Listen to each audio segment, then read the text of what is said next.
네, 너희도 가려느냐? 예수께서 물으신 물음들 이제 8번째, 앞으로 3번이 남았습니다. 그래서 남은 3번 그 많은 예수님의 질문들 중에 어떤 물음의 말씀을 살펴볼까 하다가 오늘 요한복음 6장 60절부터 71절의 말씀 가운데 있는 너희도 가려느냐 하는 물음을 택하였습니다. 오늘 이 질문을, 예수님의 이 물음을 잘 읽어보면 그 전후 분위기가 매우 서글픈 혹은 참담한 그런 상황에서 주님께서 물으셨다는 것을 짐작할 수 있습니다. 사실 이 물음 이전에 61절에서 이 말이 너희에게 걸림돌이 되느냐고 물으셨고, 또 62절에서는 그러면 너희는 인자가 이전에 있던 곳으로 올라가는 것을 본다면 어떻게 하겠느냐라고 질문을 하셨습니다. 그리고 제자 중에서 많은 사람이 떠나가고 주님과 함께 다니기를 포기하기 시작하자 이제 67절에서 주님께서 12 제자들에게 너희도 가려느냐라고 물으신 것입니다. 주님의 그 마음 속에 12 제자들만을 향해서 이 질문을 하셨을 때 주님께서 어떤 마음이셨을까? 어떤 기대로 저들에게 이런 질문을 하셨을까를 우리가 생각해 볼 필요가 있을 것 같습니다. 코비드 이후에 이 세상이 달라졌다고 이야기들을 하죠. 우리가 살아가고 있는 이 세상 거의 전 영역이라고 할 수 있겠죠. 코비드 19이 큰 영향을 미쳤습니다. 젊은 사람들 사이에는 직장 생활을 집에서 하는 재택근무를 시작하게 되었고, 또한 이러한 근무 형태가 젊은 사람들의 삶에 크게 영향을 미쳤습니다. 심지어는 주거 형태에도 많은 영향을 미쳤죠. 그래서 예전에는 젊은 사람들이 다 어디 살았었습니까? 대도시, 다운타운 이런 그 밀집된 지역을 선호했었는데, 이 코비드 이후에는 재택근무를 할 수 있게 됨에 따라서 젊은 사람들이 교외로 나가서 전원생활, 또 아이들을 여유로운 환경에서 키울 수 있는 그런 교외 생활을 선호하게 되었습니다. 최근에는 여러분들도 잘 알고 계시는 아마존이라는 회사, 거기에서 코비드 이후에 이제 하루씩 근무하는 정도로 재택근무를 했는데, 일주일에 5일을 사무실에 나오는 것으로 다시 옛날 시스템으로 전환하겠다고 이제 선언을 했습니다. 그랬더니 직장을 그만두고, 아마존이라고 그러면 굉장히 좋은 회사잖아요. 미국에서도 대표적인 좋은 회사인데, 아마존이라는 직장을 그만두고 다른 회사로, 재택근무를 하는 다른 회사로 옮기려고 직장을 알아보는 사람이 몇 프로 정도였을 것 같습니까? 여러분들 짐작에 73%나 된다는 통계가 나왔습니다. 10명 중에 7명 이상이 5일 동안 다 나와서 근무를 해야 한다면 아마존 그만두겠다라고 하고 있는 겁니다. 이 자리에 앉아 계신 여러분들 옛날 직장 생활에 비교해서 생각해 보면 말도 안 되는 일이죠. 요즘같이 널널한 그런 직장 생활에 한국의 옛날에는 일주일 중에 6일, 7일 중에 6일 근무가 대다수였는데, 세상이 이렇게 코비드의 영향으로 크게 변했습니다. 그런데 이런 직장 생활의 패턴 못지않게 코비드의 타격을 크게 받은 곳이 교회입니다. 여러분들도 익히 알고 있는 것처럼 코비드로 인해서 가정에서 방송으로 예배드리는 것이 그리 어렵지 않게 됐습니다. 예전 같으면은 우리의 예배를 실시간으로 방송으로 송출해서 우리 교인들이 함께 원거리에서 예배를 드린다는 것이 어떻게 가능했겠습니까? 그런데 이 코비드의 영향으로 그 모든 작업들이 쉬워졌고, 또 우리같이 작은 교회에서도 실시간으로 방송을 송출할 수 있게 되었습니다. 코비드 이후에 우리 교회같이 성도들 대다수가 안정적이고 깊은 신앙을 가진 분들인 경우에는, 그런 교회는 타격이 조금 덜했지만, 대다수의 교회들, 특별히 작은 교회일수록 크게 타격을 받았습니다. 코비드 이후에 교회의 출석률이 이제 다시 회복되기는 했는데, 예전 코비드 이전에 비해서 몇 프로가 회복이 됐냐면은 대략 87% 정도가 다시 교회로 코비드 이후에 돌아왔다고 합니다. 그런데 유년주일학교, 주일학교는 81%만 회복이 되었다고 합니다. 이 지표가 무슨 상황을 이야기합니까? 젊은 가정들이 그만큼 교회를 많이 떠났다는 이야기죠. 젊은 가정들이 교회를 떠난 것이 이제 5가정 중에 1가정 정도는 교회를 떠났다는 이야기입니다. 오늘 본문의 말씀에서 주님께서 모든 사람들이 주를 떠나가는 상황 속에서 주님을 가장 친밀하게 따르던 12제자들에게 너희도 가려느냐? 라고 물으신 것처럼 많은 성도들이 교회를 떠나가고 있는 이 시대에 그리스도인들을 향하여 주님께서는 오늘도 너희도 가려느냐라고 묻고 계십니다. 오늘 본문에 기록된 주님의 물음은 갈릴리 사역이 마무리되던 시점에 주어진 물음입니다. 요한은 주님의 갈릴리 사역과 가르침이 어떤 결과를 가져왔는지에 대해 관심을 가지고 있었습니다. 그래서 왜 그런 결과가 일어나게 되었는지에 대해서 기록하고 있는 것입니다. 그러므로 오늘 본문을 통해 왜 주님께서 이런 질문을 12제자에게 하실 수밖에 없게 되었는지 살펴보는 가운데 하나님께서 우리에게도 주시는 은혜가 있기를 바랍니다. 먼저 우리가 주목해야 할 것은 61절에서 주님께서 제자들에게 이 말이 너희에게 걸림이 되느냐라고 물으신 데서 알 수 있는 것처럼 주님께서 가르치신 그 가르침의 어떤 부분이 주님을 따르던 사람들에게 걸림돌이 되었다는 사실을 알 수 있습니다. 그런데 여기에서 언급하고 있는 주님께서 가르치신 그 특정한 말씀, 그것은 6장 22절부터 59절까지에 이르는 긴 가르침입니다. 22절 이하에서 하늘로부터 온 떡을 주님께서 언급하셨습니다. 그리고 35절에서는 자신을 가리켜 뭐라고 말씀하십니까? 나는 생명의 떡이니 라고 말씀하십니다.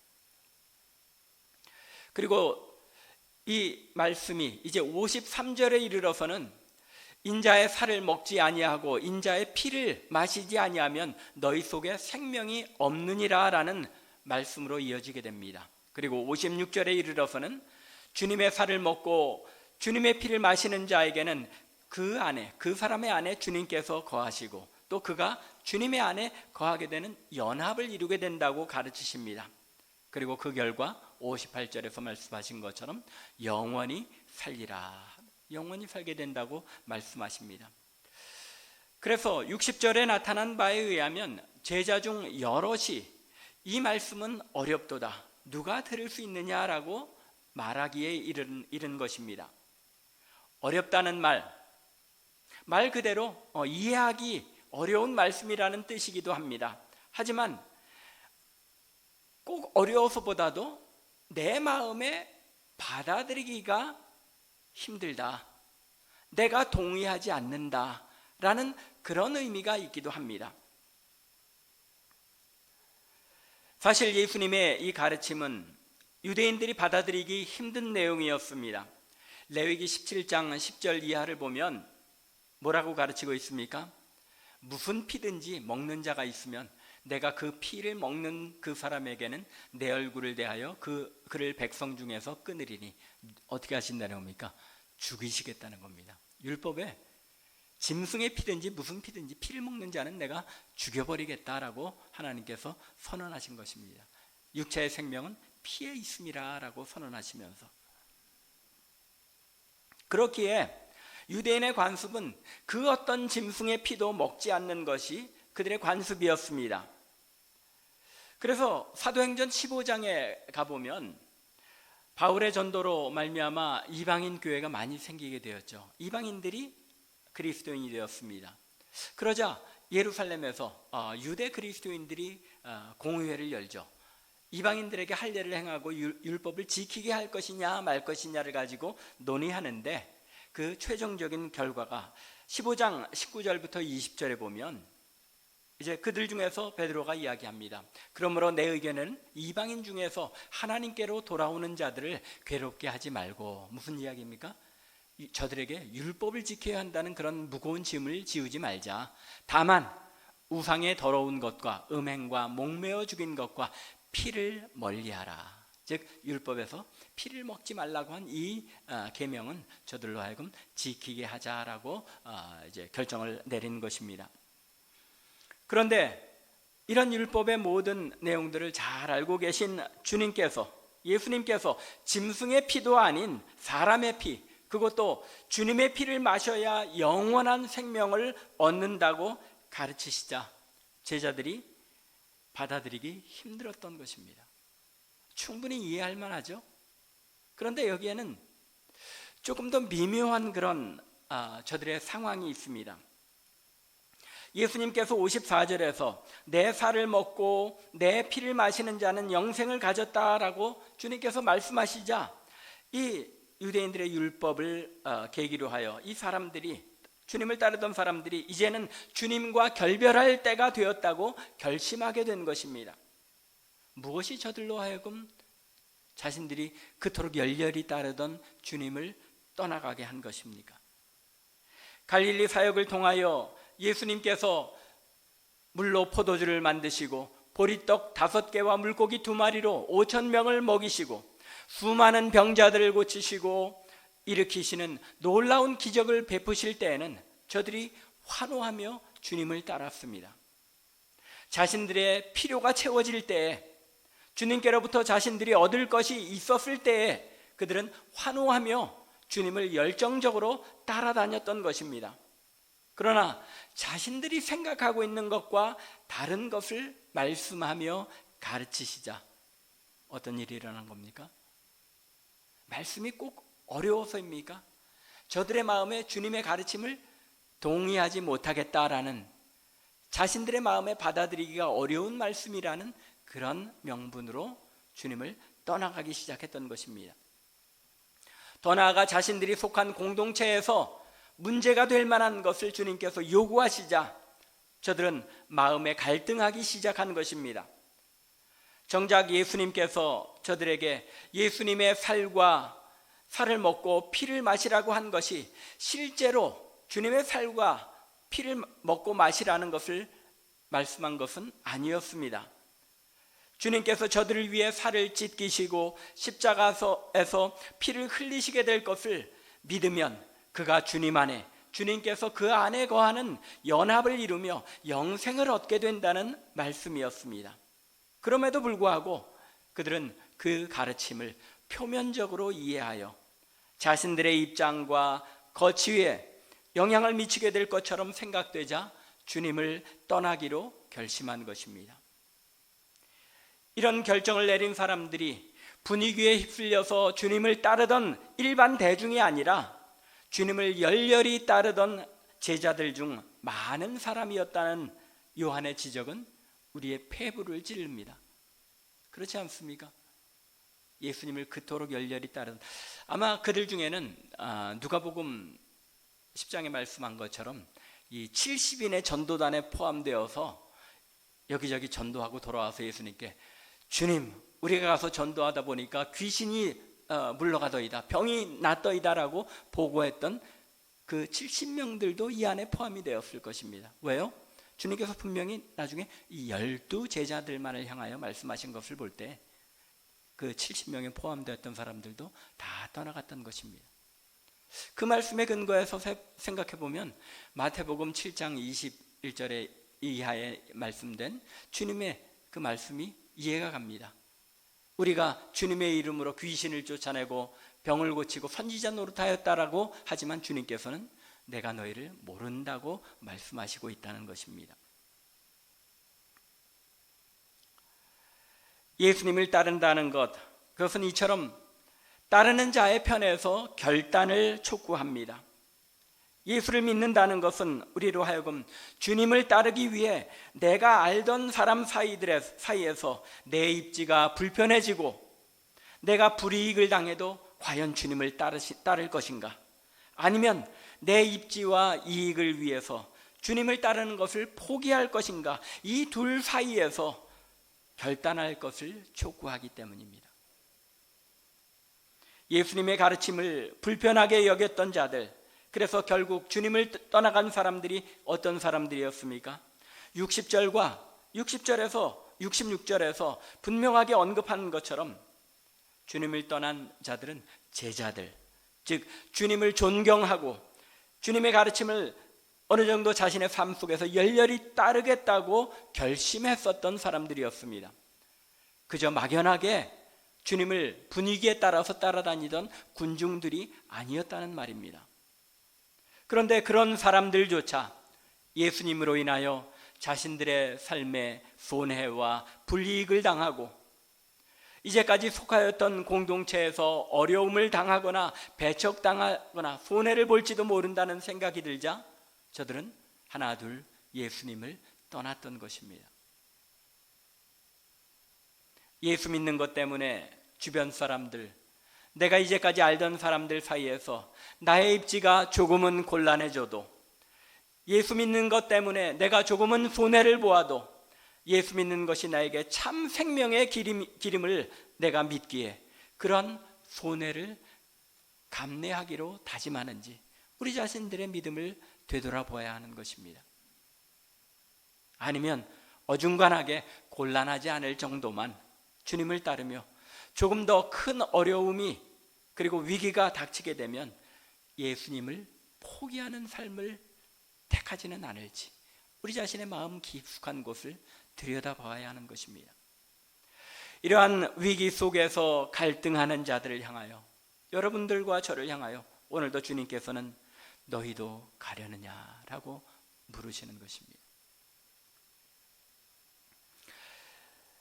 예수님의 가르침을 어려워하며 받아들이기를 힘들어하는 제자들에게 주님께서 그 정도만 하셨으면 참 좋겠는데 62절과 63절에서 더욱 이해하기 힘든 말씀을 하십니다. 주님께서 살을 찢기시고 피를 흘려 구원을 이루신다는 말씀을 이해하지 못한다면 과연 하늘로 올라가는 것을 보면 어찌 그것을 믿을 수 있겠느냐는 것입니다. 그리고 살리는 것은 영이니 육은 무익하니라 라고 이어서 말씀하십니다.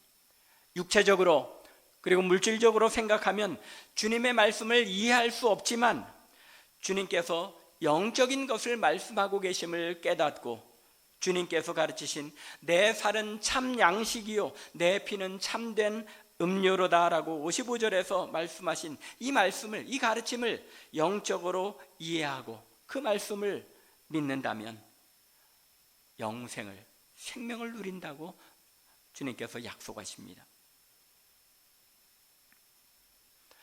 이러한 예수님의 가르침을 믿지 않은 자들이 있는 것을 주님께서는 이미 아셨습니다. 그래서 65절 말씀에서는 오직 아버지께서 오게 하여 주시지 아니하면 누구든지 내게 올 수 없다고 말씀하십니다.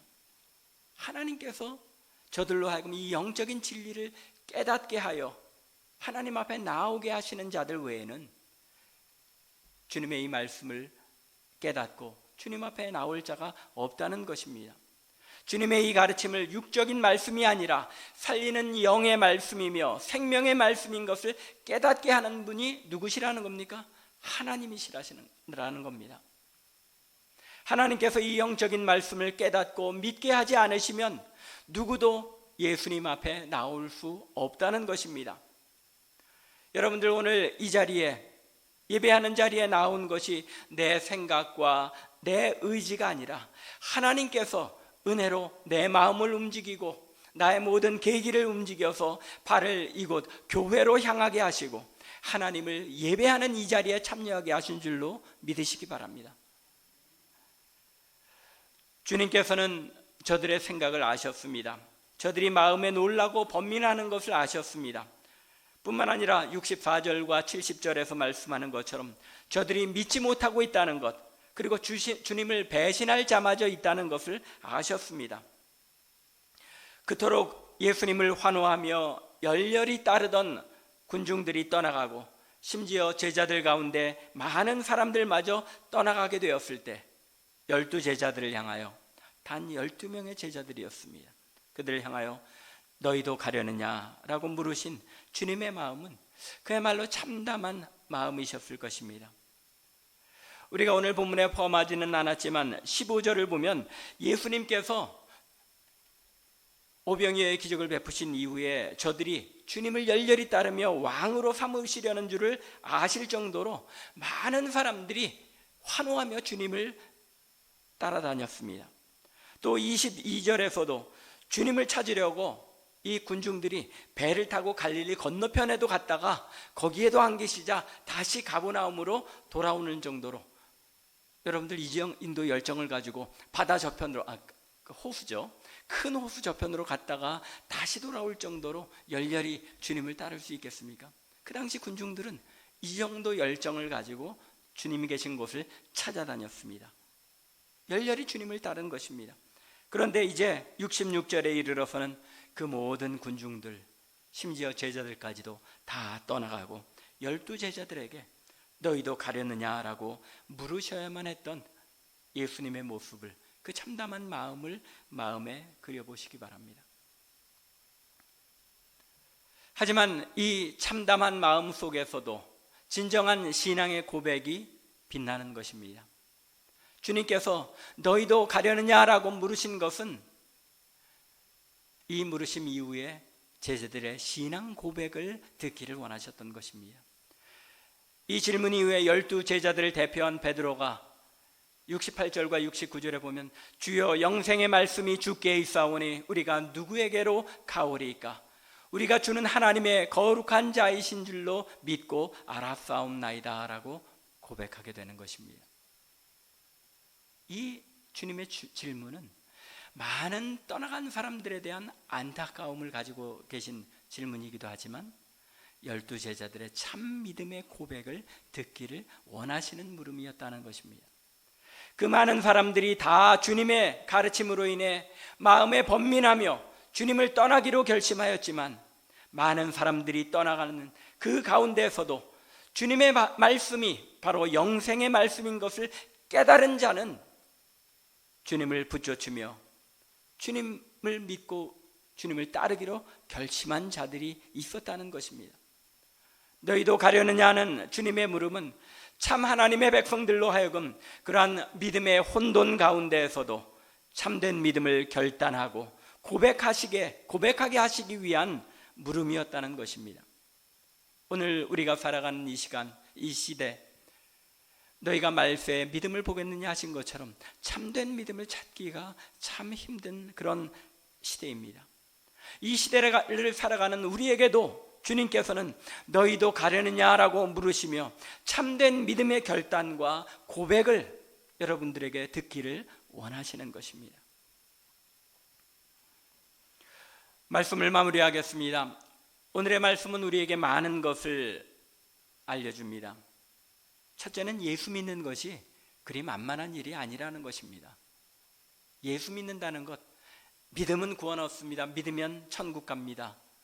이 간단한 원리이지만 이 믿음을 받아들이고 참된 믿음의 삶을 산다는 것이 그리 쉽지 않다는 것입니다. 많은 것을 이 세상에서 포기해야 하는 것이 예수 믿는 삶입니다. 요즘 세상에서 예수 믿는 것이 너무 쉬운 것처럼 되었는데, 그것은 예수 믿는다는 것이 많은 것을 포기하고 손해를 볼 것을 각오해야 하는 삶임에도 불구하고 이 진리를 교회에서 올바로 가르치지 않기에 예수 믿는 것이 너무나도 쉬운 것으로 인식되고 있는 것입니다. 또 오늘의 말씀은 진정으로 예수님의 말씀을 깨닫고 믿는 자들은 항상 소수였다는 것을 우리에게 알려줍니다. 많은 군중들과 제자들이 예수님의 말씀, 영의 말씀, 생명의 말씀을 깨닫지 못하고 떠나게 되었지만, 주님께 영생의 말씀이 있는 것을 알고 믿으며 주님을 붙여준 자들은 지극히 소수에 불과했다는 것입니다. 이것은 또한 구약의 역사를 통해서 살펴보아도 분명합니다. 수많은 이스라엘 백성들 가운데서 하나님을 올바로 섬기는 자들은 항상 소수의 남은 자들이었다는 것입니다. 그리고 하나님께서는 그 남은 자들을 통하여 하나님 나라를 이루어 오셨다는 사실을 우리가 분명하게 깨닫고 이 말씀을 붙들어야 하는 것입니다. 또한 예수를 믿는다는 것은 내 힘과 내 능력, 내 의지로 되는 것이 아니라는 사실입니다. 하나님의 은혜가 우리를 이 자리에 나아오게 한 것임을 잊지 말아야 하는 것입니다. 하나님께서 주님께로 나아오게 하신 자들만이 주님께 나와 하나님을 경배하며 예배하게 된 것입니다. 이 은혜를 간직하고 오늘도 우리에게 너희도 가려느냐라고 물으시는 주님께 베드로와 12 제자들처럼 영생의 말씀이 주께만 있는 것을 믿고 내 삶에 주님을 믿는 일로 인해 그 어떤 어려움과 손해가 있을지라도 이 믿음을, 이 은혜를 굳게 붙드는 우리 참빛교회 모든 성도들 되시기를 주님의 이름으로 간절히 축원합니다. 기도드리겠습니다.